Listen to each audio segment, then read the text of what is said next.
पहाड़ों ने कुछ यूं गले लगाया कि शहर का हर शोर पीछे छूट गया। हर मोड़ पर मिला एक नया नज़ारा और दिल फिर से जीना सीख गया।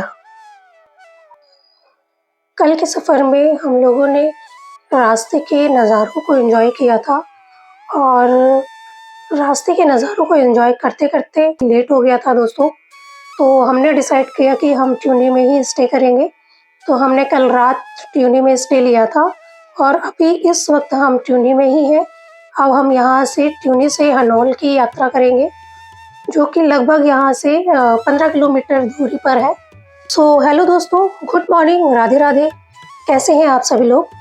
शुरू करते हैं अपने इस ट्रिप का सेकंड डे, जो कि बेहद ही खूबसूरत और बेहद ही रोमांचक भरा होने वाला है, क्योंकि आज हम करने वाले हैं हनोल में स्थित महासू टेम्पल, महासू महाराज के दर्शन। तो ज़्यादा देर ना करते हुए एक सुबह की बढ़िया सी चाय के साथ शुरू करते हैं आज का सफ़र। हेलो एवरीवन, इस ट्रिप का सेकंड डे स्टार्ट होता है आज और मैं अभी कमरे से बाहर निकली हूँ। चलते हैं मार्केट की तरफ, मतलब बाहर की तरफ, और मैं आपको बाहर के नज़ारे दिखाती हूँ।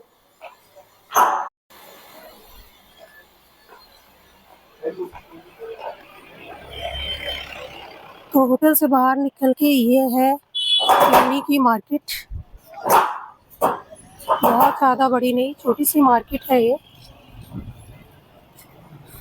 हम लोगों को रेडी होते होते बहुत टाइम हो गया, लगभग 8:30 बज रहे हैं और ये 8:30 बजे का टाइम है। मौसम खुला हुआ है, धूप है, धूप में भी थोड़ी तेज़ी है। और ये यहाँ की खूबसूरत पहाड़। तो आपको थोड़ा सा पीछे का नज़ारा दिखाते हैं।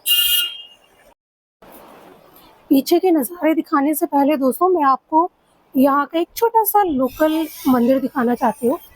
ये देखिए, जहाँ हम होटल में रुके हुए हैं वहीं के पास ये एक छोटा सा मंदिर है बाबा का, जहाँ हमारे भोले बाबा विराजमान है। ये देखिए,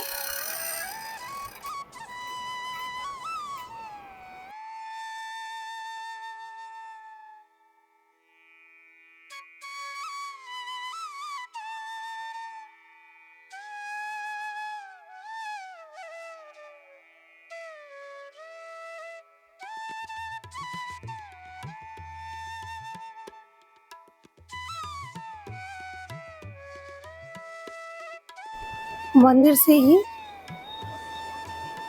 ये नज़ारे यहाँ की खूबसूरत। ये है टॉन्स नदी।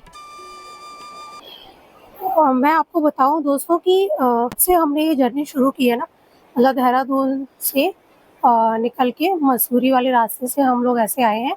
और वहाँ से मसूरी के बाद से जैसे ही हमने आगे की जर्नी शुरू की, तब से लेकर के यहाँ तक ये नदी बराबर हमारे साथ चलती हुई आई है और यहाँ पे आके ये टॉन्स नदी कहलाई जाती है। तो ये टॉन्स नदी है। आप नज़ारे देखिए कितने खूबसूरत है।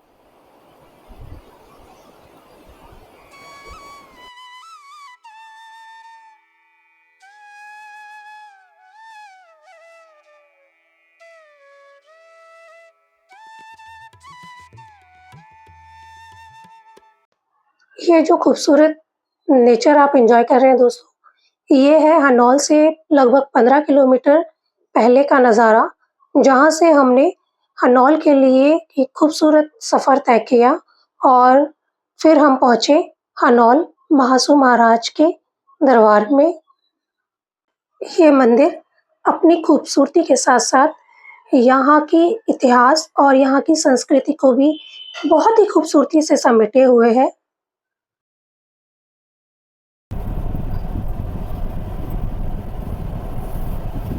तो ये आ गई मंदिर के पास वाली पार्किंग। हम भी यहीं कहीं पे अपनी गाड़ी पार्क करते हैं। तो ये है दोस्तों यहाँ महासू महाराज मंदिर के बाहर गाड़ियों की पार्किंग और कुछ यहाँ के स्थानीय लोगों के द्वारा प्रसाद की दुकानें लगाई गई हैं और आसपास घर बने हुए हैं रुकने के लिए धर्मशालाएँ वगैरह हैं। और ये है रास्ता जो कि मंदिर की तरफ जाता है। तो चलते हैं दोस्तों मंदिर की तरफ। तो चलते हैं मंदिर के अंदर। पत्थर और लकड़ी के मिश्रण से बना ये मंदिर जितना खूबसूरत है दोस्तों, उससे कहीं ज़्यादा खूबसूरत यहाँ की हिस्ट्री है। माना जाता है दोस्तों कि कलयुग की शुरुआत के समय में किरबिर नाम के एक दैत्य ने यहाँ बहुत आतंक मचा रखा था, जिसके आतंक से इस क्षेत्र को मुक्त कराने के लिए बाशिक महाराज, बौठा महाराज, चालदा महाराज और पवासू महाराज ने इस क्षेत्र को मुक्त करवाया उससे। और तब से यहाँ पर इन चारों भाइयों की पूजा की जाती है।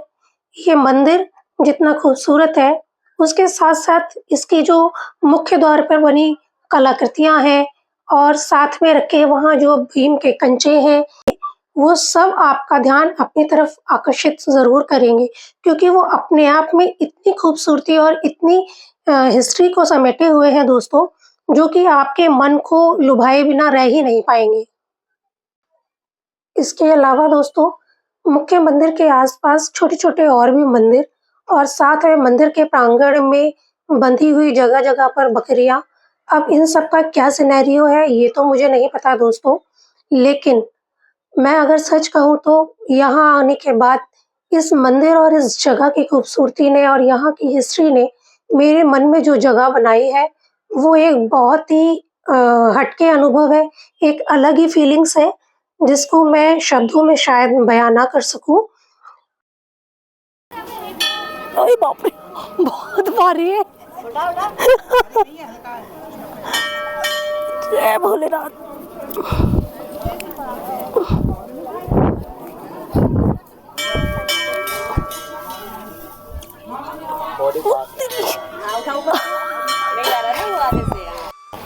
इसके बाद हम गए बाशिक महाराज के मंदिर। वैसे तो हमें बाशिक महाराज के मंदिर पहले जाना चाहिए था, लेकिन हमें पता नहीं था, इसलिए हम बौठा महाराज मतलब कि महासू महाराज के दर्शन करने के बाद उस मंदिर में गए।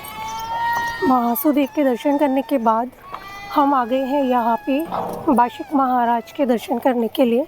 वैसे तो हमें शायद पहले इस मंदिर में जाना चाहिए था, लेकिन हमें मालूम नहीं था, बाद में पता लगा। तो हम अब जा रहे हैं इस मंदिर में। चप्पलें उतार दी हैं। मैं आपको ये मंदिर दिखाती हूँ। ये देखिए, ये है बाशिक महाराज का मंदिर। ये मंदिर भी बहुत ही खूबसूरत है। और ये है प्रसाद। कहते हैं कि इसी मंदिर के पास में एक खेत है, जहाँ से महासू देवता जो हैं, जो चारों भाई हैं, उनकी उत्पत्ति हुई थी। तो चलते हैं यहाँ मंदिर में और दर्शन कर लेते हैं। दर्शन करने के बाद हमने मंदिर के प्रांगण में बहुत सारी खूबसूरत पिक्चर्स क्लिक की, जिसको आप मेरे फेसबुक चैनल और मेरे इंस्टाग्राम चैनल पर विजिट करके देख सकते हैं। और बस ऐसे ही इन खूबसूरत वादियों के बीच हमारा दिन कैसे बीत गया हमें पता ही नहीं चला दोस्तों। शाम ढलते-ढलते हमने फिर वहाँ के लोकल मार्केट को विज़िट किया और लोकल मार्केट को विज़िट करते-करते हमने किया अपनी आइसक्रीम को एंजॉय। उसके बाद अपने रूम पर जाकर, जहाँ हमने स्टे किया था, वहाँ रूम में जाकर हमने बनाई बढ़िया सी मैगी और फिर हमने अपनी मैगी को एंजॉय करते हुए अपने आज के सफ़र की, मतलब आज के सेकंड डे की जर्नी को विराम दिया और फिर हमने किया रेस्ट। तो दोस्तों, इसी के साथ अब मैं आपसे मिलती हूँ कल के थर्ड डे में, जो कि हमारा यहाँ से होने वाला है चक्राता और चक्राता से देहरादून। तो कल का सफ़र भी आप लोगों के लिए बहुत ही रोमांचक और बहुत ही खूबसूरत होने वाला है, क्योंकि चक्राता भी अपने आप में एक बहुत ही खूबसूरत प्लेस है दोस्तों। तो आप लोगों को कल के दिन भी बहुत मज़ा आएगा। तो वेट कीजिए आप मेरे कल के ब्लॉग का। तब तक के लिए मैं लेती हूँ आप लोगों से विदा। राधे राधे, शुभ रात्रि।